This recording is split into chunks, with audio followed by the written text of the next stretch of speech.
Diz assim Lucas 13, versículo 3: Se, porém, não vos arrependerdes, todos igualmente perecereis.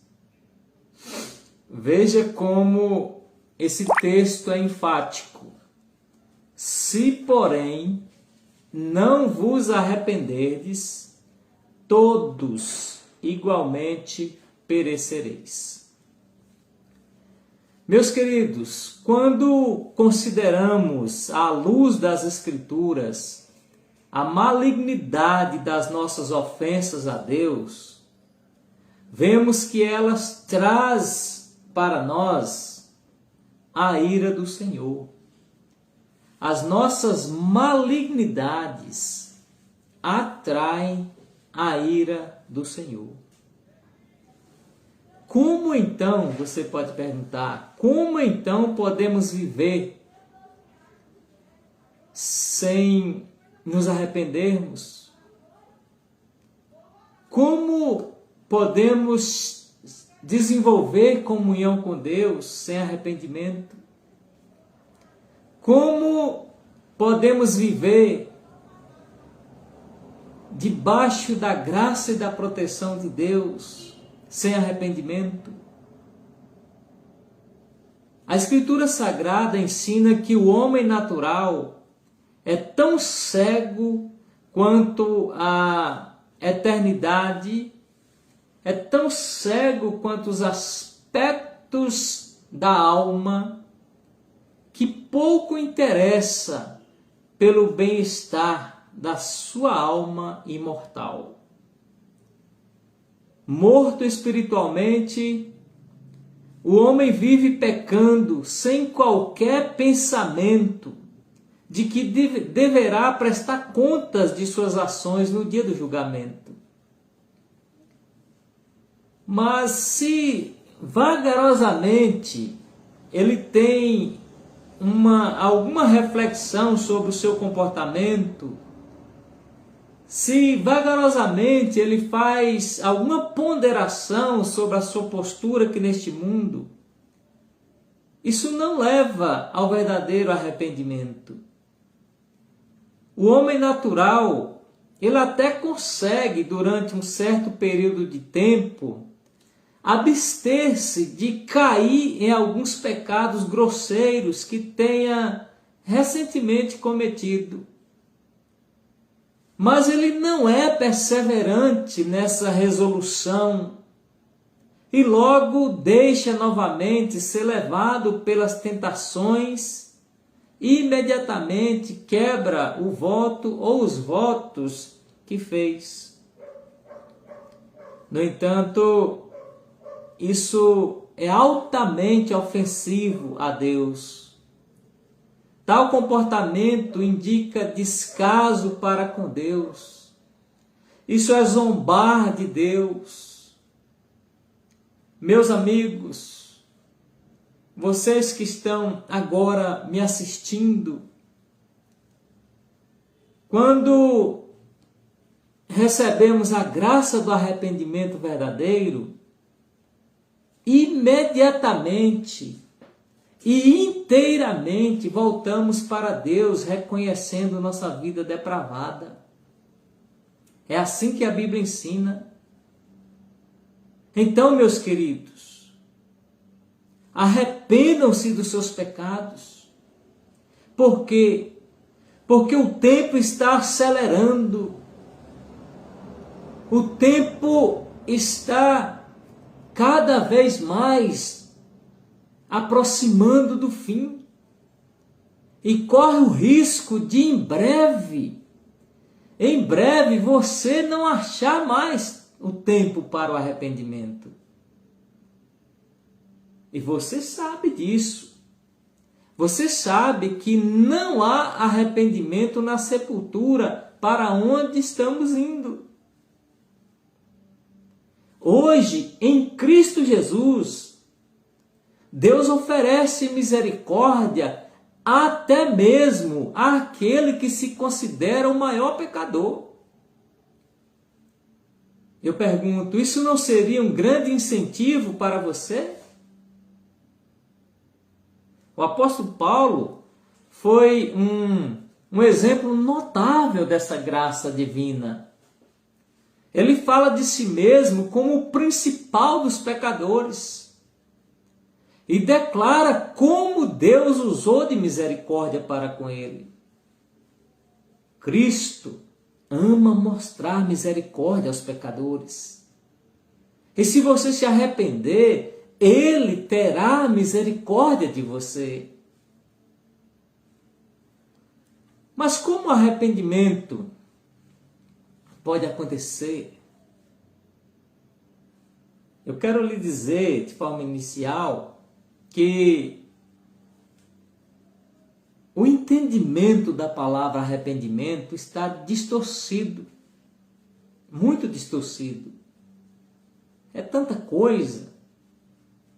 Então eu quero, neste momento, mostrar para você a natureza do arrependimento. O arrependimento, meus queridos, entenda o que é arrependimento.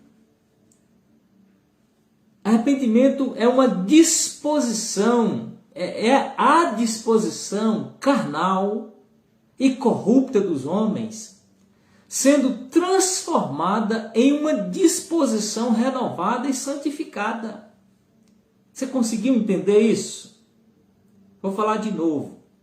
Então, arrependimento é a disposição, a inclinação para a carne, a inclinação para os prazeres deste mundo, a inclinação corrupta dos homens, sendo transformada em uma disposição renovada e santificada.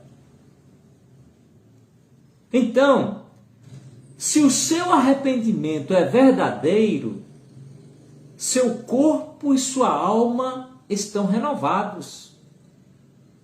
Se o seu arrependimento é verdadeiro, seu entendimento e seu conhecimento de Deus estão iluminados. Se o seu arrependimento é verdadeiro, sua vontade persevera. Sua teimosia, seu capricho, sua obstinação, sua desobediência e o seu ódio serão transformados em atitudes que glorificam a Deus. Então, se o arrependimento é verdadeiro, você vai ter uma vontade perseverante. Vontade perseverante é aquela que não desiste nunca. Uma vontade perseverante de quê? De glorificar a Deus, de honrar a Deus, louvar a Deus, exaltar a Deus com as suas atitudes. O fato é que todos nós nascemos com uma inclinação natural a odiar Deus. Mas quando somos ligados ao Senhor pelo arrependimento, então nossa vontade é alterada. Nossa consciência endurecida e entorpecida é estimulada e despertada. Através do arrependimento, as afeições indisciplinadas do nosso coração são crucificadas. Nossa alma é convertida, é transformada. E passamos a ter novas aspirações, novos desejos e novos hábitos. Essa mudança tão radical, ela vem em decorrência de quê? Do arrependimento. E essa mudança tão radical que vem em decorrência do arrependimento indica quão vil somos por natureza. Portanto, meus amigos, considerem quão odiosos e abomináveis são os vossos caminhos diante de Deus, enquanto vocês continuam no pecado.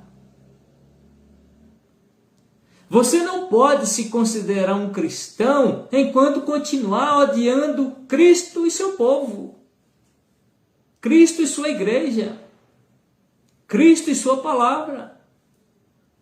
Somente um verdadeiro arrependimento poderá mudar inteiramente a direção da sua alma. Só assim você terá prazer em Deus. Só assim você terá prazer em Cristo. Só assim você terá prazer na lei de Deus, prazer em estar na companhia dos santos. Sabe por que você não tem prazer em ler a Bíblia? Prazer em ir à igreja? Porque você ainda não arrependeu dos seus pecados. Porque você ainda não foi convertido. Quando o arrependimento invadir a cidade da sua alma, você irá sentir profunda vontade de estar com o povo de Deus. De estar cada vez mais em uma vida de oração. Estar cada vez mais exaltando o nome de Deus com a sua postura, com o seu comportamento. Quando o arrependimento invadir a cidade da sua alma, você irá sentir profunda dor por ter vivido tanto tempo envergonhando a Cristo e ao seu reino. E aí você passará a abominar os procedimentos do passado e ter prazer nos caminhos de Cristo. O arrependimento colocará dentro de você a aversão a todos os males e conduz você a abandonar os tantos males que têm ferido a santidade de Deus. Então eu quero, na sequência, mostrar a você alguns elementos e causa do arrependimento. Os elementos que acompanham o arrependimento são tristeza, ódio e um abandono completo do pecado. Tristeza pelo pecado, ódio pela vida pecaminosa e abandono completo do pecado. Nossa tristeza e pesar pelo pecado não deve primeiramente apenas partir do medo da ira condenatória de Deus. Não. Se o seu arrependimento não é movido pelo seu profundo amor a Deus, seu arrependimento é em vão e não está fundamentado na verdade, ele é falso. Muitos em nossos dias pensam que basta apenas chegar a Deus e dizer: perdão, Deus. Senhor, tem misericórdia de mim. Deus, eu sinto muito. E tudo estará resolvido. Ei, puro engano. Não é assim. Arrependimento verdadeiro não é chegar perto de Deus com os nossos lábios enquanto nossos corações estão longe dele. Deus não considera o arrependimento que vem aos trancos e barrancos, de forma desajeitada, de maneira improvisada. Não. O arrependimento que satisfaz deve brotar do mais profundo da alma humana. O arrependimento, olha para isso. O arrependimento deve ser um ato contínuo de nossas vidas. Sabe por quê? Porque diariamente nós cometemos pecados. Então precisamos de um arrependimento diário. E a palavra de Deus diz: se nós confessarmos os nossos pecados, Ele, Deus, é fiel e justo para nos perdoar os pecados e nos purificar de toda injustiça. Então, o que adianta apenas ficar contristado, sendo que você continua nos seus pecados? Pelo contrário, seus esforços devem ser para obter coração profundamente arrasado com o estado deplorável da sua alma. Afetados com isso, sentindo criaturas perdidas, separadas de Deus, então vocês devem gemer sob o peso e carga de tais pecados.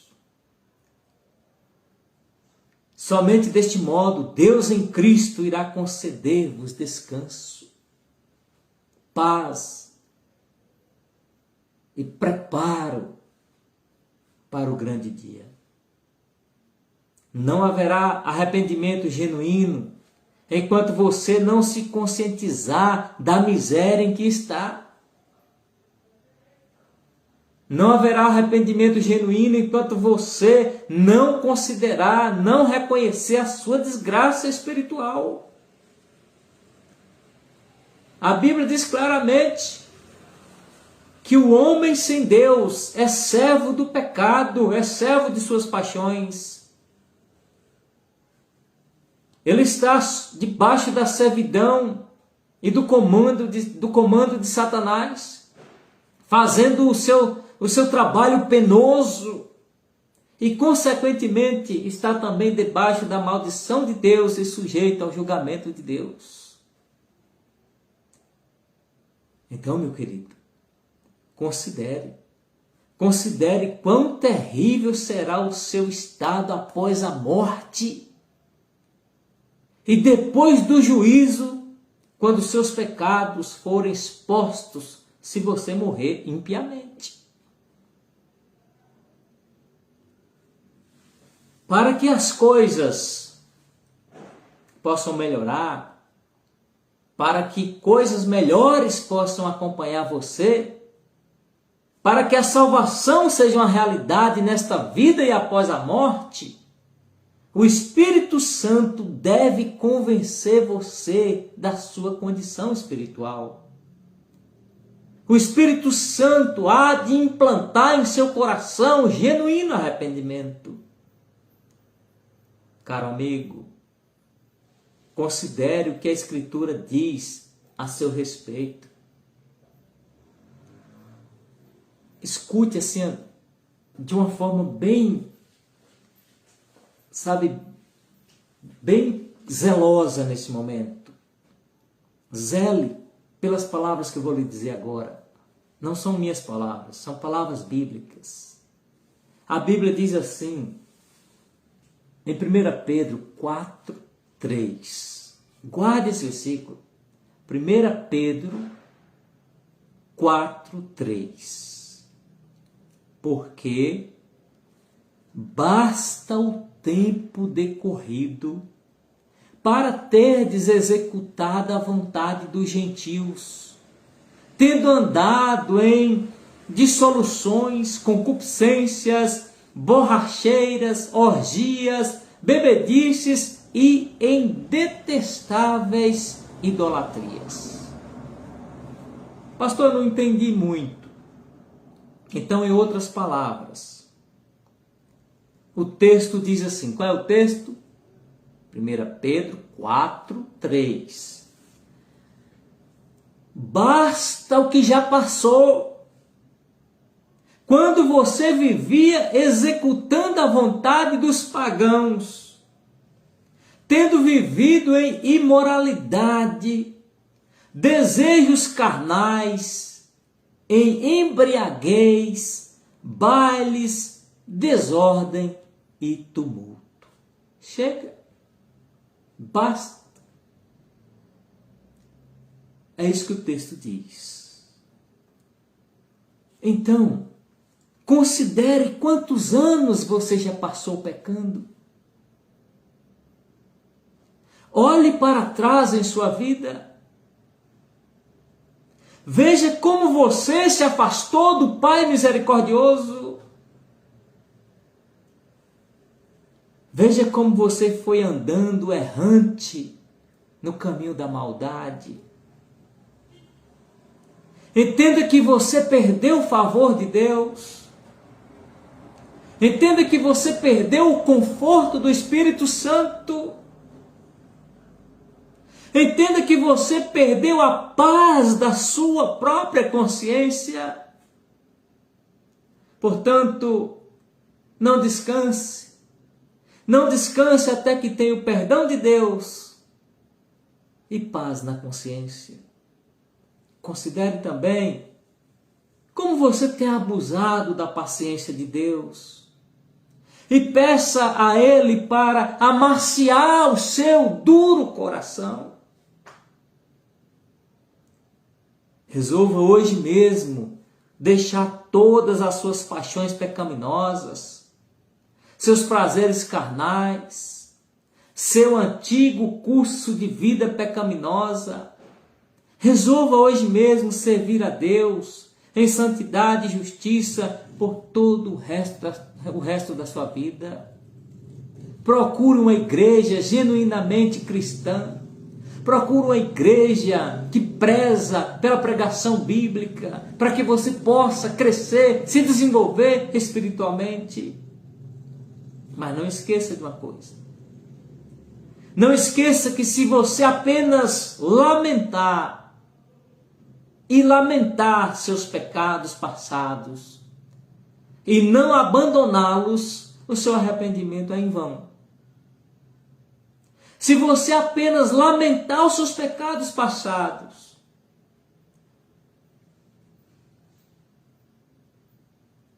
só isso, e não abandonar, só lamentar os pecados passados e não os abandonar,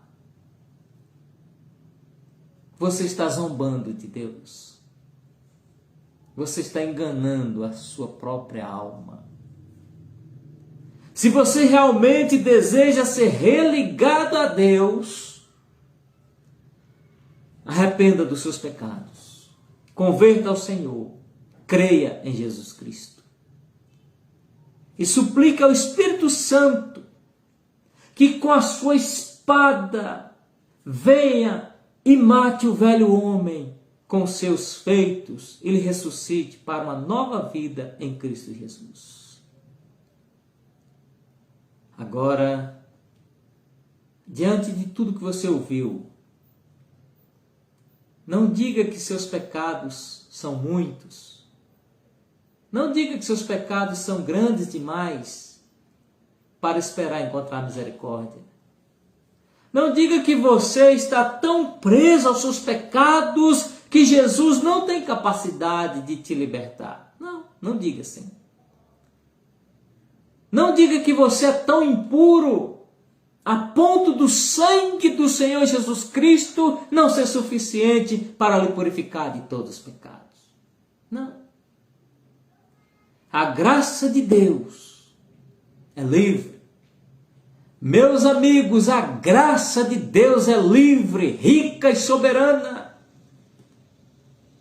Manassés foi um grande pecador, idólatra, assassino, e ainda assim foi perdoado. Zaqueu viveu longe de Deus e certo dia saiu para ver o Cristo sem nenhuma pretensão. Subiu numa árvore para simplesmente satisfazer sua curiosidade. Quem sabe você veio aqui assim, só para satisfazer a sua curiosidade. E assim, no caso de Zaqueu, Jesus o encontrou e trouxe salvação para a sua casa. Olha, você é blasfemo e perseguidor dos servos de Deus? Assim foi o apóstolo Paulo, claro, Saulo antes de ser apóstolo Paulo. mas a misericórdia de Deus o alcançou. Você é uma prostituta? Uma pessoa suja? Imunda? Assim foi Maria Madalena. E ainda assim, ela recebeu misericórdia. Você é um ladrão? O ladrão da cruz encontrou misericórdia. Portanto, não desanime. Venha a Jesus e você irá encontrá-lo pronto para ajudar você em todas as suas angústias. Venha a Jesus e Ele irá lhe conduzir à verdade. Venha a Cristo e Ele trará luz às suas trevas. Não deixe o diabo continuar te enganando, dizendo que os prazeres do mundo são melhores do que a vida com Cristo. O arrependimento e, consequentemente, o novo nascimento é o início de uma vida de paz e conforto para a eternidade. Pense nisso.